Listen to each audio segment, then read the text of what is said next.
राधे राधे दोस्तों, कैसे हो आप सब। आज की कहानी है सबक। पैसे पेड़ पर नहीं उगते मम्मी जी। आलोक दिन रात मेहनत करते हैं तब जाकर पैसा कमा कर लाते हैं। आपको तो सुबह उठते ही भूख लगने लगती है और फिर खा पीकर आराम से सो जाती हो। जो कुछ है हमारी मेहनत का है। कुछ छोड़कर नहीं गए पापा हमारे लिए। ना ही आपकी कोई पेंशन वेंशन आती है।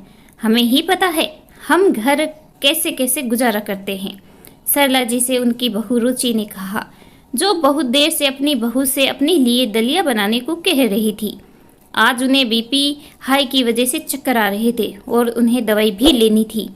अपनी भाभी के शब्द सुनकर मायके में रहने आई उनकी बेटी मानसी का खून खोल उठा, जो अभी अभी बाथरूम से नहाकर ही निकली थी। जबान संभाल कर बात कीजिए भाभी, माँ से। वह आपकी सास है, ये क्या तरीका है माँ से बात करने का। और भैया आप क्यों कुछ नहीं कहते भाभी को। उनके ऐसे शब्द सुनकर मेरा खून खोल उठा। आप क्यों भाभी की मन मर्जी सहन करते हो। कब से बैठी है माँ नाश्ते के इंतजार में। 11 बज गए हैं, अभी तक उन्हें नाश्ता नहीं मिला है। उन्हें दवाई भी लेनी है। मैं तो खुद माँ के लिए दलिया बना रही थी, लेकिन भाभी ने ये कहकर मना कर दिया कि थोड़ा सा ही दूध है, बच्चे दूध पीकर स्कूल जाएंगे। अभी दूध वाला नहीं आया है, इसीलिए थोड़ी देर में बना दूंगी। माँ ने अपना दलिया मांगा तो उन्हें ये कहकर झिड़क दिया, अभी घर में बहुत काम है, अभी थोड़ा सांस लेने दो, बना तो रही हूँ। और जब मैं उनके लिए दलिया बनाने लगी तो मुझे भी यही कह दिया कि तुम बैठो मैं बनाती हूँ। पापा के न रहने से माँ के साथ कितना उपेक्षित व्यवहार करने लगी है भाभी। आवाज लगाती है तो जानबूझकर नजरअंदाज करती है। और आप भी भाभी से कुछ नहीं कहते हो। पापा सरकारी नौकरी में नहीं थे, माना उनकी पेंशन नहीं आती थी, पर मत भूलो ये घर उनका भी है। इससे पहले आलोक कुछ बोलता, रुचि ने मानसी से कहा, मुझे कुछ कहने से पहले आप अपने मुंह पर हाथ क्यों नहीं फेरती।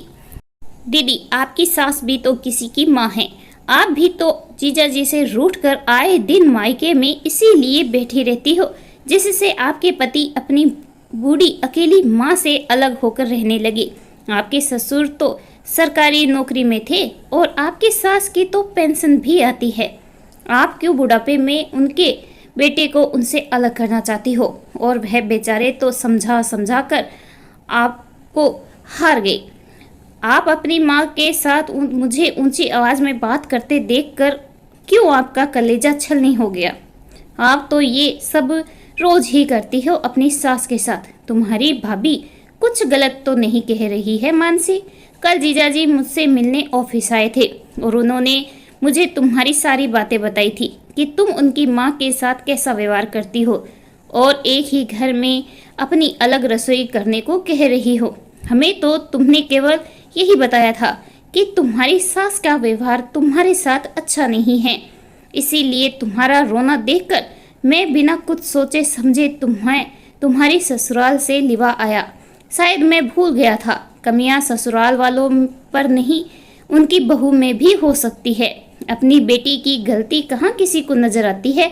मैं सपने में भी नहीं सोच सकता था मेरी बहन अपने पति को उन्हीं की माँ से अलग करने के लिए उनके साथ दिन रात कलेश करती है।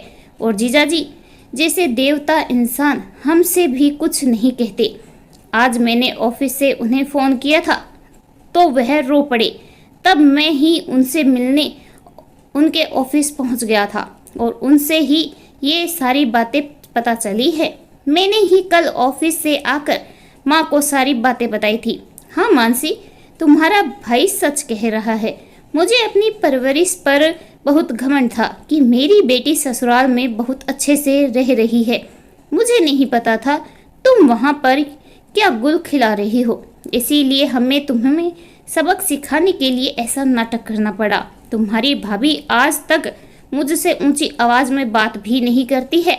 तुम्हारे पापा के रहने के बाद तो ये मेरी हर छोटी बड़ी बातों को ध्यान रखने लगी है। अरे बेटे से ज़्यादा ध्यान तो मेरी बहू रखती है मेरा।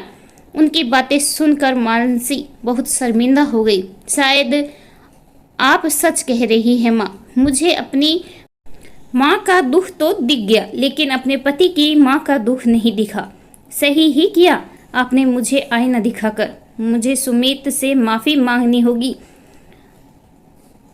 मैं कभी उनसे अलग होने के लिए नहीं कहूँगी। मुझे माफ़ कर दो भाभी, आप भी। मुझे आज अपनी गलती का एहसास हो गया है। मानसी के घर वाले खुश थे कि उनकी बेटी अब कोई ऐसा काम नहीं करेगी जिससे उसके पति को दुख पहुंचे, और सच में वह अपने भाई के साथ उसी दिन अपने ससुराल पहुंच गई और अपने पति और सास से क्षमा मांगी। मानसी के पति आलोक को देखकर मुस्कुरा रहे थे। जैसा उन्होंने चाहा था वैसा ही तो हुआ। अब घर में कभी तनाव का माहौल नहीं हो शायद। इस कहानी के बारे में आपकी क्या राय है, कमेंट करके ज़रूर बताइएगा। कहानी अच्छी लगे please like share and subscribe करना ना भूलें। कहानी सुनने के लिए आपका बहुत बहुत धन्यवाद।